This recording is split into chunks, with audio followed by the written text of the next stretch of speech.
Ya. Bien, estamos en el capítulo 7 de Yohanan. Vamos a continuar con estos estudios, escudriñando, analizando la Besorá de Yohanan, y que iremos avanzando en ese estudio, pues hay muchas cosas muy interesantes que podemos sacar de ahí. Capítulo 7 de Yohanan. ¿Están conmigo?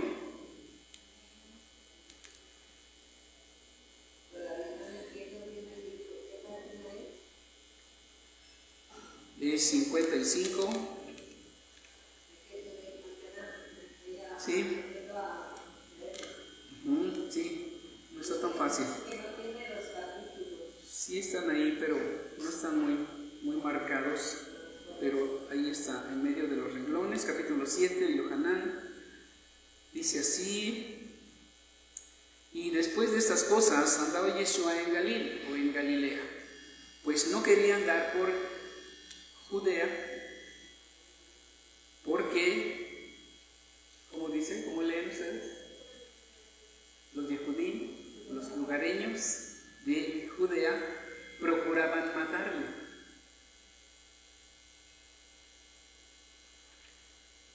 Y estaba cerca la fiesta de los Yehudim, Sukkot, la de los tabernáculos. Entonces sus hermanos le dijeron: pásate de aquí y vete a Yehudá, para que también tus discípulos vean las obras que haces. Porque ninguno que procura ser claro hace algo en lo oculto. Si estas cosas haces, manifiéstate al mundo. 5. Porque ni aun sus hermanos carnales creían en él. Esto es fuerte, ¿verdad? Vamos a regresarnos entonces del 1 al 5. Y después de estas cosas andaba Yeshua en Galil, pues no quería andar en Yehudá, porque los lugareños de Yehudá procuraban matar. Lo que leemos en la mayoría de las versiones es que los judíos querían matar a Yeshua, ¿verdad? Y cuando dice los judíos querían matar a Yeshua, ¿qué es lo que viene a la mente? Todos los judíos querían matar a Yeshua, ¿no? Dice, los judíos querían matarlo. Pero aquí es donde, cuando empezamos a profundizar y a profundizar, vamos a encontrar detalles importantes para analizar.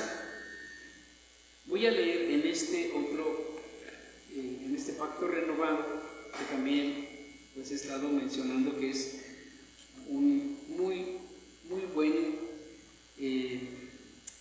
par de libros para estudiar. Vienen en estos dos, los 4 evangelios, conocidos como evangelios, ¿no? La Besorá, 4 escritores.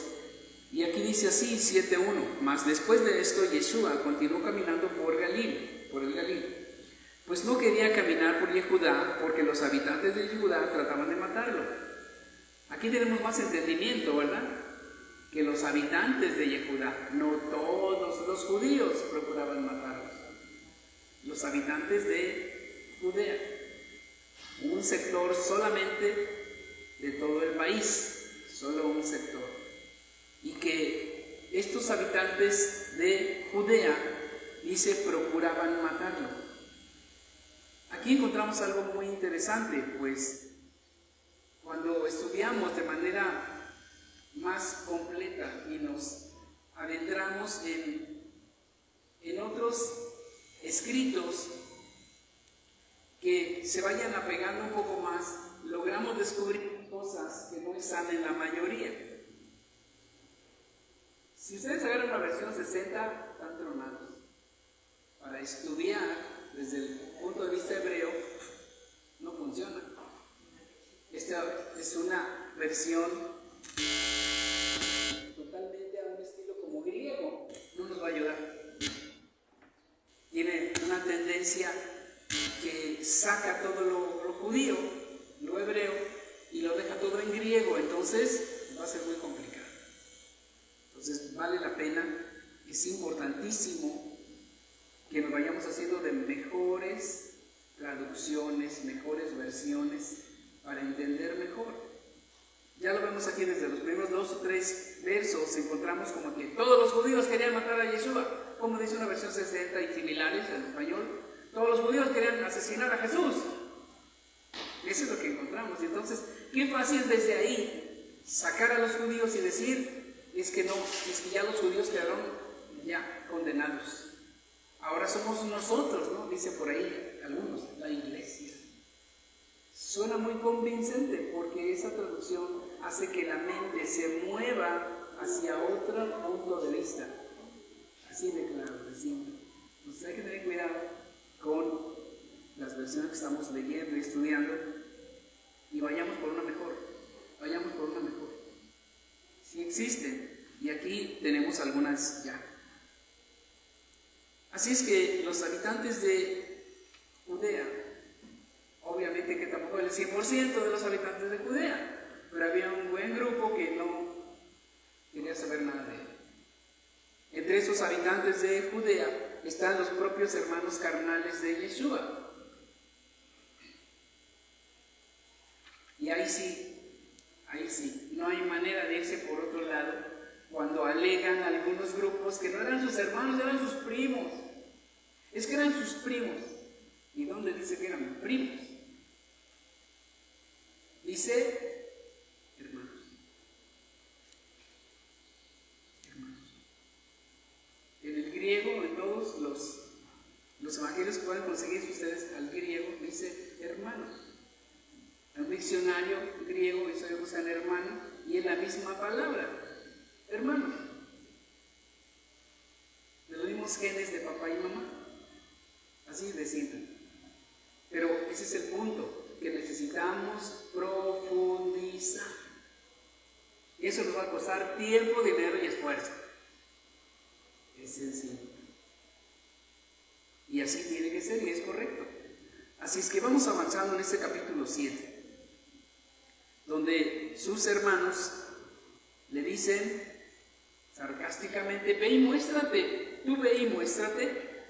Porque bueno, alguien que quiere ser famoso no se esconde. Es un sarcasmo muy fuerte, ¿no? Porque ellos no creían en él. Habían oído de cosas que sucedían. Dice, muéstrate para que allá tus discípulos también vean las grandes obras que haces. Aún miraban, pero no creían.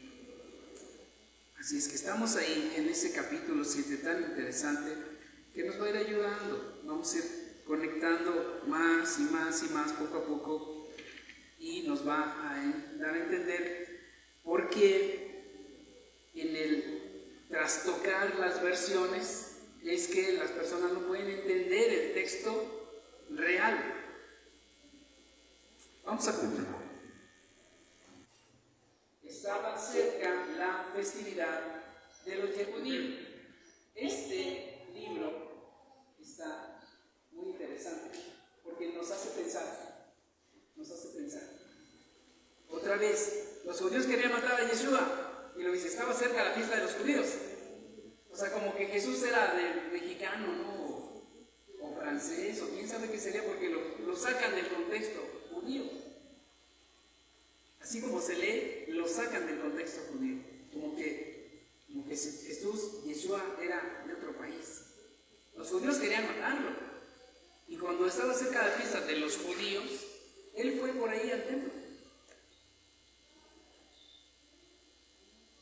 Es muy tendencioso.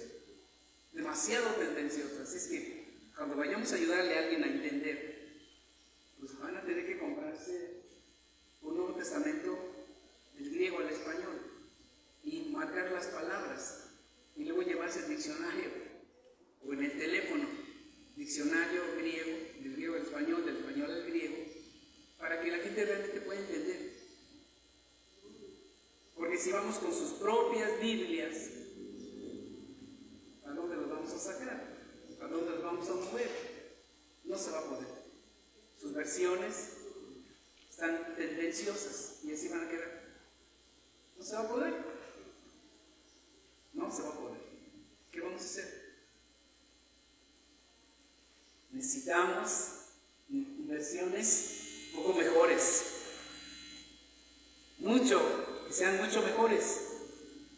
Para poder ayudar a las personas con las que vamos a explicarles. Aquello de saque su Biblia, pues es porque tienen una Biblia tal vez, pero ahí mismo tenemos que señalarle. A ver, vamos a pensar aquí. dice aquí que Jesús, en tu versión, en la mía, Yeshua, dice que iba por Galilea y que los judíos querían matarlo. Pero ¿con quién iba Yeshua? Iba con otros judíos, sus discípulos. ¿O que no eran judíos sus discípulos tampoco? ¿De qué país serían? También eran judíos. ¿Y sus hermanos? También eran judíos. Y dicen, ve y muéstrate a tus discípulos a ver qué sucede. Cada vez que vayamos a compartirle a alguien, entonces necesitamos llevar una buena versión de las Escrituras para sacarlos del error. Necesitamos. De otra manera no van a salir del error. Dice que estaba cerca la fiesta de Sukkot. Entonces sus hermanos le dijeron, ve, pásate de aquí y vete a Judá para que también tus discípulos vean las obras que haces. Porque ninguno que procura ser claro hace algo en lo oculto. Si estas cosas haces, manifiéstate al mundo con sarcasmo. Ándale pues. Ve para que tu fama crezca. Ellos sabían que lo odiaban mucha gente. Sí lo sabían. Ellos tampoco creían en él, quizás por la presión de la gente de alrededor contra ellos, porque sucede, la presión de todos llegó al punto que ellos dijeron, no, nosotros no creemos que él es alguien importante, pues es nuestro hermano, jugábamos canicas de niños. ¿Explico? Es mi hermano nada más. A lo mejor hay un problema ahorita así emocional, pero nosotros no creemos que sea el Mesías. Si lo conocemos desde niños, ustedes también. La presión hace que las personas se acobarden. ¿Cómo es la palabra? Se acobarden. Esa es la palabra. La presión a veces hace que las personas se acobarden y no mantengan sus convicciones. La presión puede ser muy tremenda.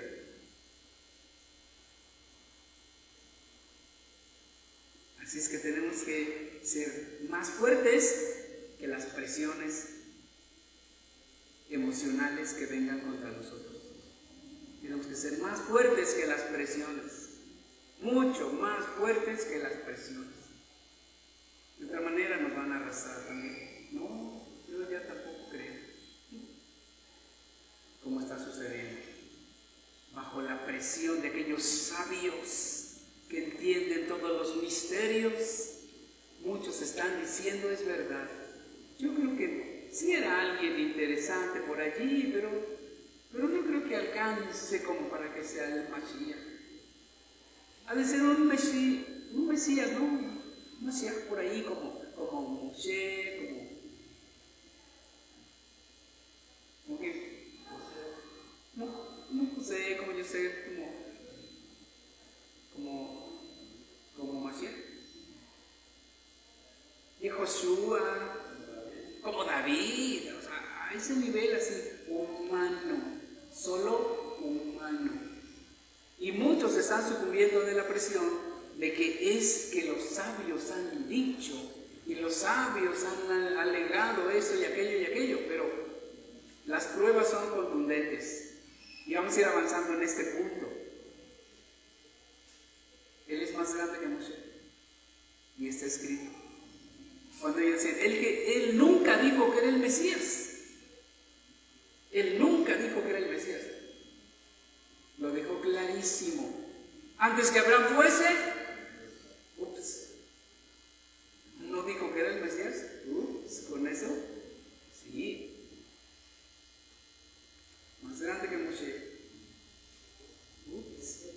Son palabras muy fuertes, declarando que es más grande que los más grandes que han existido en la historia del pueblo judío.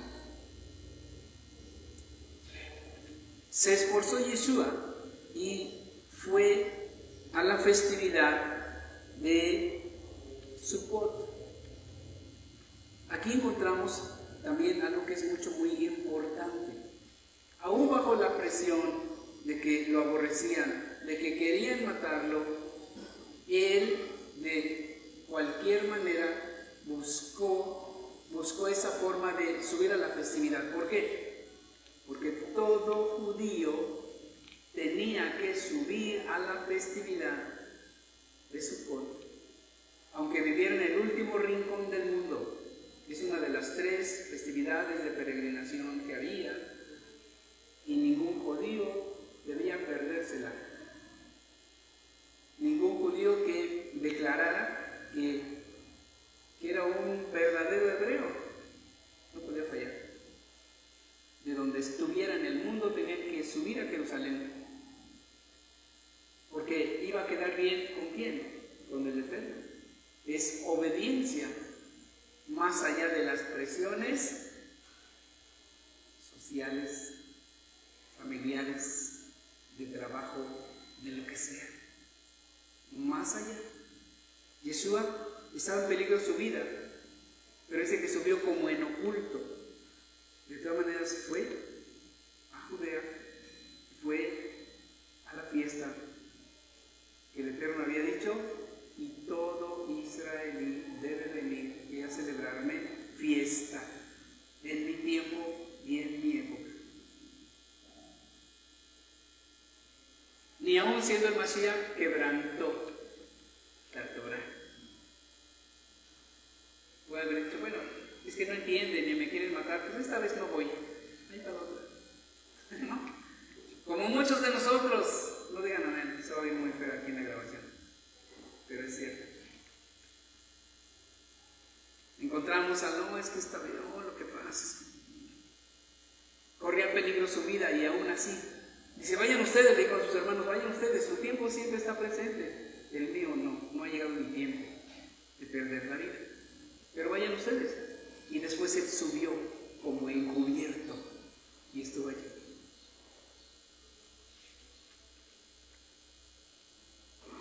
Siete, no puede el mundo aborrecerlos a ustedes, mas a mí me aborrece, porque yo testifico de él que sus obras son malas. Tienen malas obras. Están mal ante el Eterno. Sus obras no son buenas, sus obras son malas. Suban ustedes a la festividad. Yo no subo todavía a esa fiesta porque mi tiempo aún no se ha cumplido. Y habiéndoles dicho esto, se quedó en Galil. Mas cuando sus hermanos hubieron subido, entonces él también subió a la fiesta, no abiertamente, sino silenciosamente o encubiertamente, para no mostrarse así tan abierto, porque había muchas personas que lo odiaban. Pero también tenía muchos que lo amaban. Muchos. Estaba dividido ahí en Judea el asunto.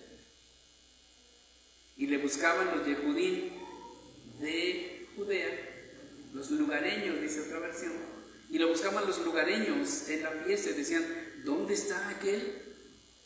Y había gran murmuración al respecto entre la multitud del pueblo, porque unos decían, Él es bueno,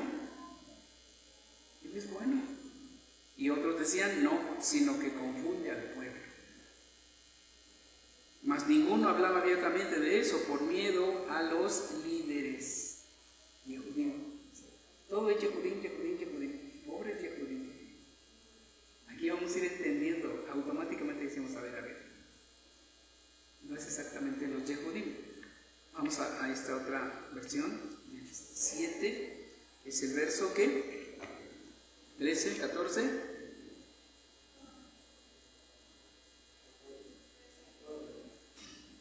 Sin embargo, nadie hablaba abiertamente de él por miedo a los habitantes de Yehudá. Bueno, así ya cambia. Porque la división de pensamiento estaba entre todos, ¿verdad? Llamados judíos en la actualidad a todos, aunque eran varias tribus, diferentes tribus en su momento. Pero las tendencias de algunas versiones hacen que las personas tengan una idea equivocada. Así es que dice que solamente aquellos que le odiaban, porque había muchos que decían, Él es bueno, Él no es una mala persona. 14. En la mitad de la festividad, Yeshua subió a los terrenos del templo y se puso a enseñar. Enfrentó el peligro. Porque dice que los lugareños buscaban matarle. Pero en esa festividad no solamente había de Judea, había de todas partes del mundo. ¿O no? Era una de las grandes festividades. Pues había judíos de todas partes del mundo y de diferentes tribus.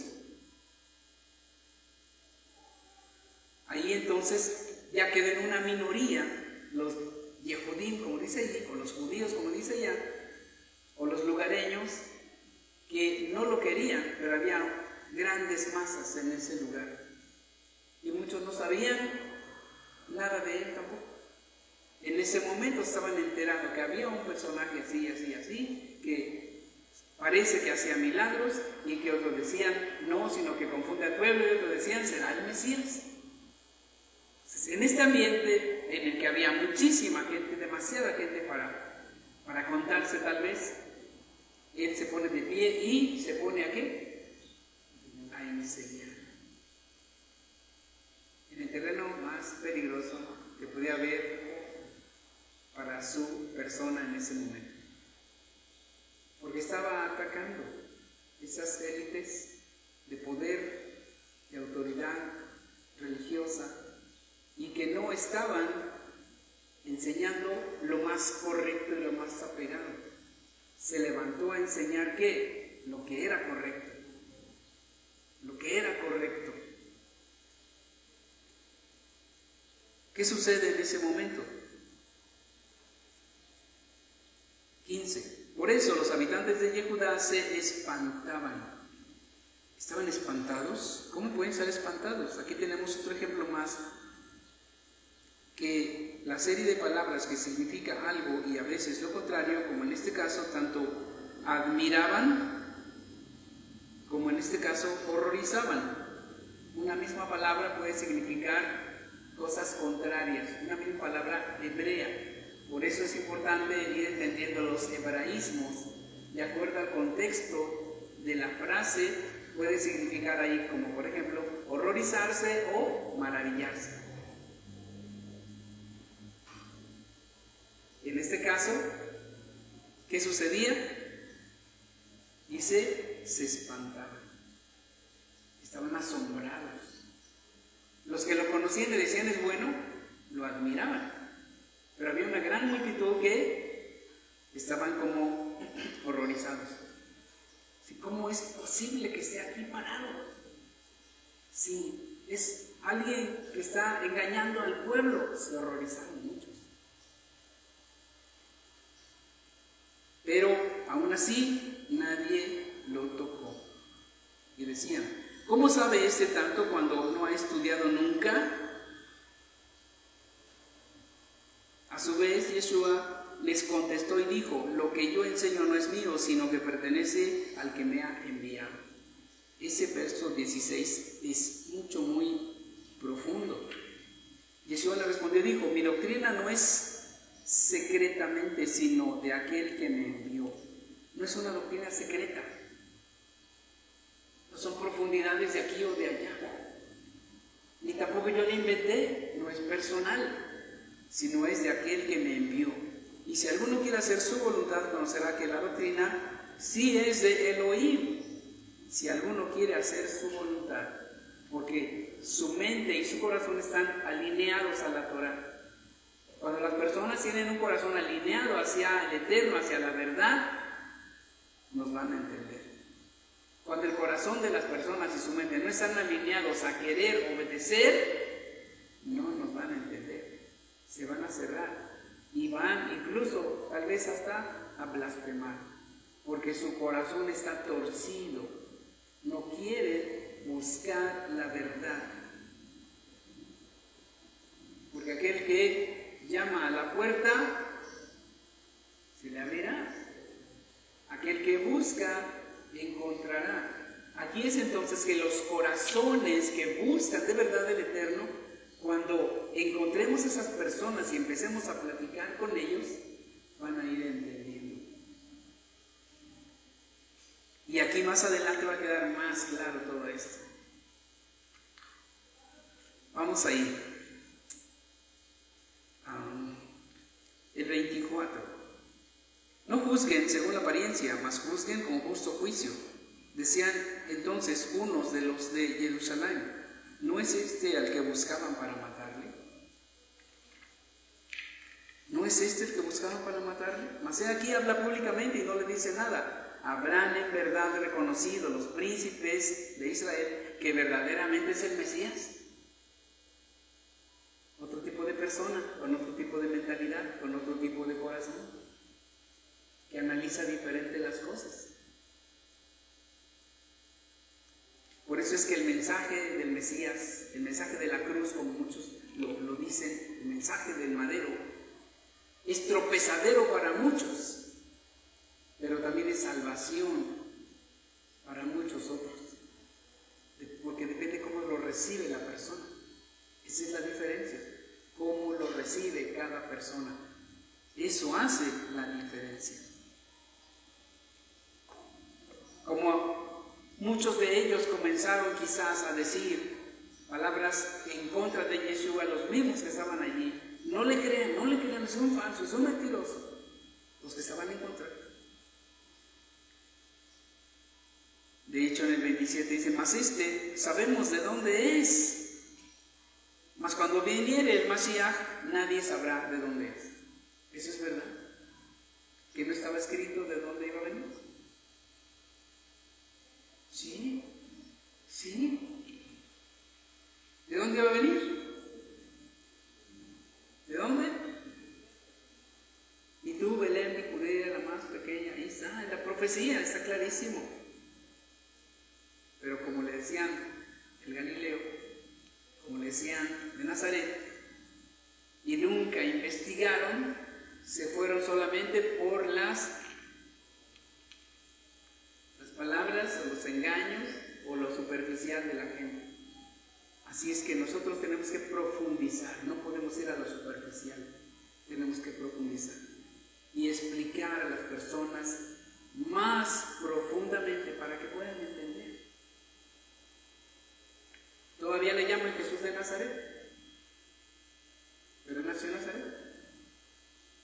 Ahora lo reclaman como palestino porque Nazaret está en Palestina. Lo que llaman no hay Palestina, entonces otros se han adueñado también de Jesús. Dicen: no, es que él es palestino, mira, está en esta tierra y aquí está Nazaret, él es palestino.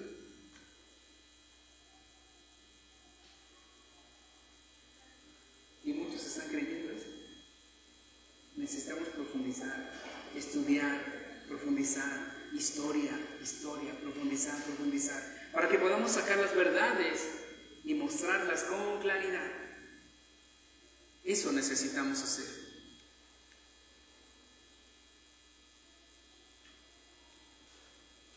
Entonces Yeshua, 28, enseñando en el templo, alzó la voz y dijo: ustedes me conocen y saben de dónde soy.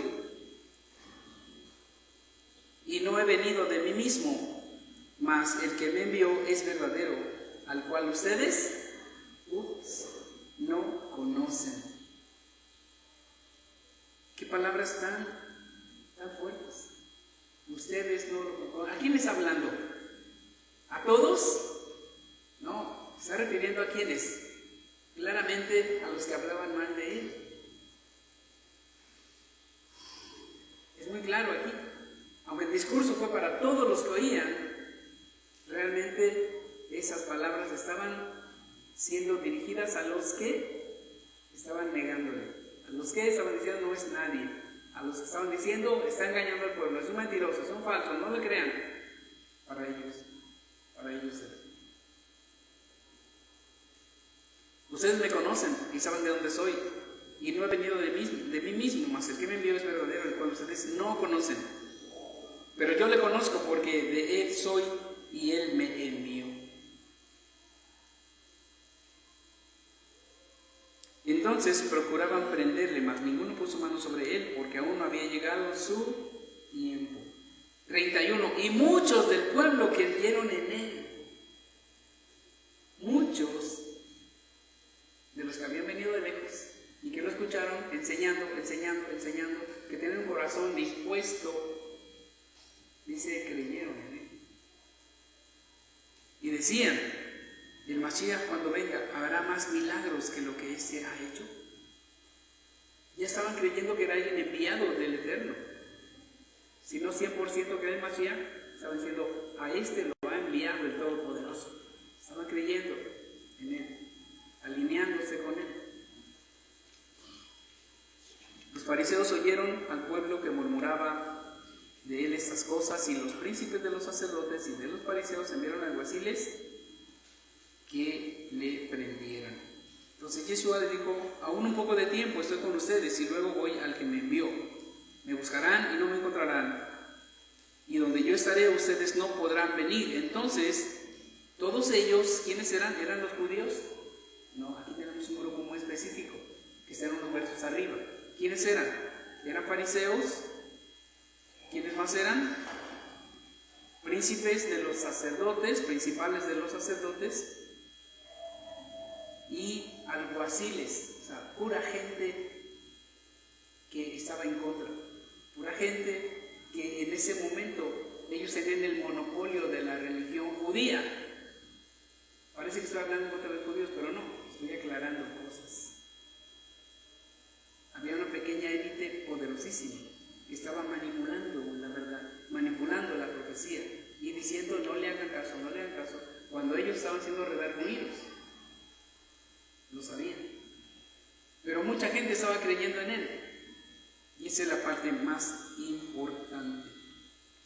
Entonces los Yehudim, o sea, este grupo, 35, dijeron entre sí, ¿a dónde se ha de ir este que no le hallemos? ¿Se irá a los dispersos de entre los griegos y enseñará a los griegos? Qué frase tan interesante. Ellos sabían que había ese grupo de personas. ¿Quiénes eran los griegos? ¿Existían todavía los griegos? No. Se había sido el mundo ocupado por los romanos. Ya había sido ocupado. Pero aquí se está refiriendo en parte a los gentiles. ¿Pero por qué no dijeron gentiles? ¿Por qué dijeron griegos?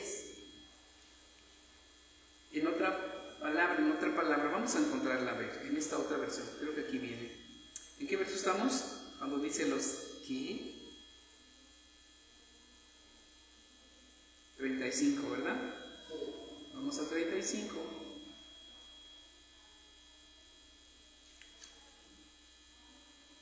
Entonces los habitantes de Yehudá se dijeron entre sí, ¿dónde trata de ir este de modo que no lo encontremos?